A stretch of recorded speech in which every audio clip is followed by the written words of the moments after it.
Bedi வீடர் Spiro Bedi weeder 4 row வந்து இன்ஜினில் இயங்கும், ஒரு ரோ வந்து தன்னை இயங்கும். காட்டு போய் இது தன்னை இயங்கும். மொத்தம் 5 ரோ.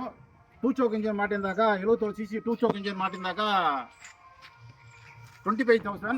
4 choke இன்ஜின் மாட்டியிருந்தாக்கா 28,000. 5 ரோ பேடி வீடர்.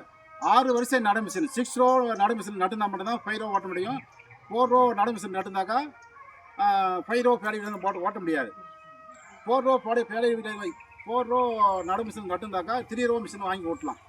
இல்லை 8 row drum seeder ஓட்டியிருந்தாக்கா 7 row Bedi வாங்கி ஓட்டலாம். எது ஓட்டினாலும் உள் வரிசை மட்டும்தான் கணக்கு.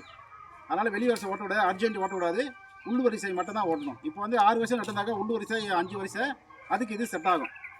இது தேவைன்னா ஒரு மாதம் முன்னாடியே அட்வான்ஸ் பண்ணி பணம் கட்டி புக்கிங் பண்ணி செஞ்சு வாங்கணும். ஆல் இண்டியா டெலிவரி, விஆர்எல் டிரான்ஸ்போர்ட்டுமே புக்கிங் ஆல் இண்டியா. அது தேவைப்படுறவங்க கூப்பிடலாம். நன்றி, வணக்கம்.